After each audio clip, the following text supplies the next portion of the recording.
Hello and welcome to another episode of The Scientist Hay Farmer. Today we're going to talk about installing moisture sensors in your square baler. So what I'm showing you today is an Agratronix BHT-2 moisture meter, and it's a pretty simple concept.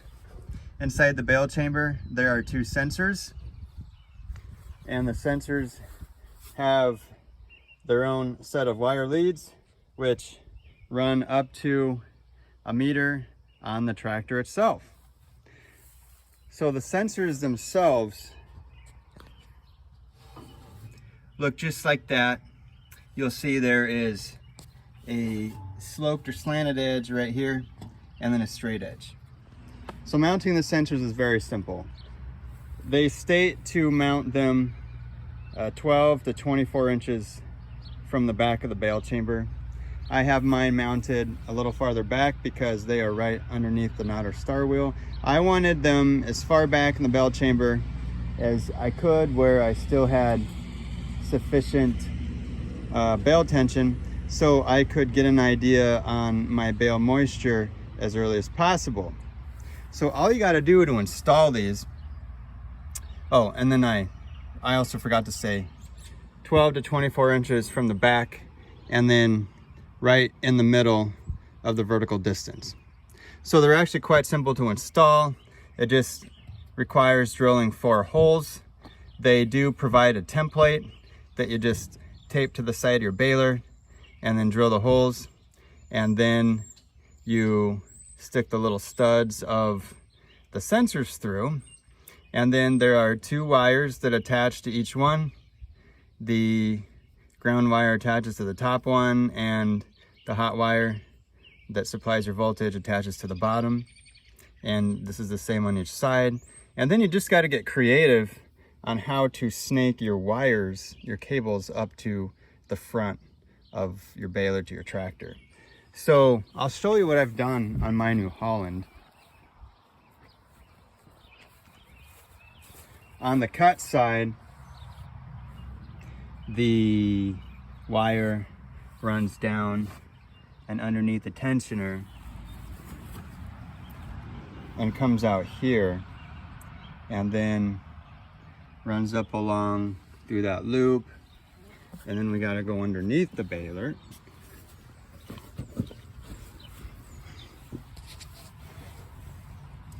And it runs underneath the baler to the tongue, and then I snake it all the way through the tongue.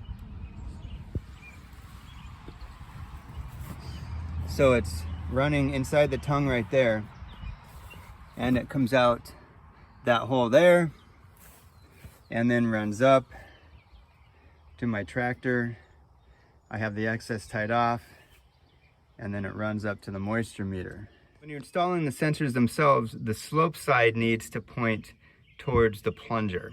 And so if you can imagine, that is so as your hay is traveling in the direction of that, it has a little slope to help it slide past there.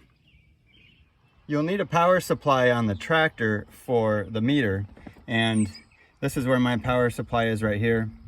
It comes with a little cap to lock onto it when it's not in season to protect it from the elements. Mine, on my particular tractor, I have my power supply mounted right near the fender where I mount the meter. Now, the power supply needs to be plugged into a source of 12-volt voltage and a ground. So my cable runs along here, down through here, and then back along the back side of the tractor over to there. I'll go ahead and grab that in case anyone is super interested in seeing it. It goes right here, just snakes around the back, and comes down right in here, and then I have it zip tied to this rollover bar. To actually get power to the wire, you have a ground wire, which is right here, and I just have the ground wire connected to, there's a terminal on the end of it, and I have it connected to a screw that screws right in to the metal of the tractor there. Now you can't actually see this, but the red wire, which is this one, that is your source of 12 volt, it is tied into an accessory terminal on the back of my ignition. And so if the ignition's turned to accessory like that, then that supplies power to my meter. So that is a keyed 12 volts. For mounting the meter, how and where you want to mount it is going to be up to you. It's fairly customizable. On the bottom of mine, I just put a super strong magnet that I bought off Amazon, and then that allows me to just magnet it to the fender of the tractor, and then it sits right here. I keep mine on the right side because I'm looking over my right shoulder as I'm baling, and so that means this is in the direction that my head's already pointed. I can just look here or back here as I'm working. Now to plug it in, you just take the power plug here and then these two connect, and then you have a cable which is for your cut side. It actually says that on there. So this connects to the cut side sensor, and then you have another one which is the opposite of the cut side. So it's going to be on the left side of your baler, and this connects to that sensor. So I'm going to get those connected now. Here I've got everything connected. For the cut side, I put a red zip tie on that one, and then I put a red zip tie on the corresponding cable so I know which ones belong together. Again, this is the power, and this is the non-knife edge of the bale, so the left side of the baler. So I've got all my wires coming into here to the meter, and then my excess, because it's very long for different size tractors and configurations, I just wrap that around something hanging on my fender, and then the rest of the wire is going down to the baler. To use the meter, it's got a couple different functions on it. We first have the on button, obviously, and then there's mode. And the mode button allows you to cycle between the offset, the high limit, the low limit, and the baler type. There is an alarm button that allows you to turn an alarm on or off, and you can set that alarm to ring at your high limit, and that just makes a little beep or something when you get there. I can't really hear it over the sound of my tractor. And then this check mark here is for a calibration check. So if we just turn it on, I'll wait for it to start up.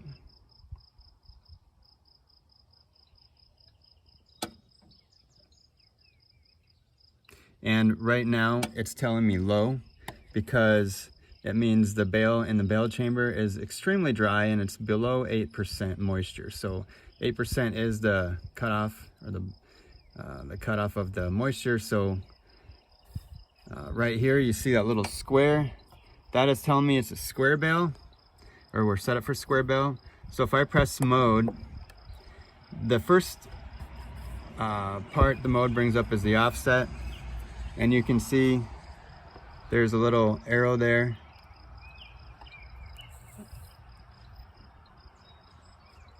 I'll remove this so we can see that better. There's an arrow there, and the offset is what you can use to adjust the moisture meter reading up or down if you're getting a very different reading from a handheld probe. So if your handheld probe is telling you there, let's say 16%, and your meter in the bale chamber is telling you 20%, you can select that offset to read -4% to match your meter.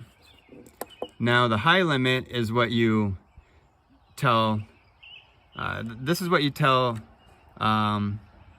what you want your upper range of moisture to be. That's set by you.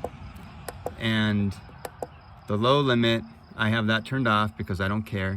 And then the baler type is either going to be square or round, and I'm just selecting that by pushing the button. So this is in a square baler, and so I'm just going to leave that.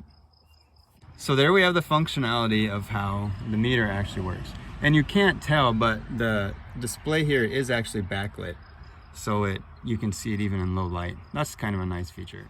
And that's really all there is to installing a moisture meter on your tractor. It's quite simple. Doesn't take a lot of time to install, very easy. The unit itself costs a couple $100. I haven't looked at the pricing lately.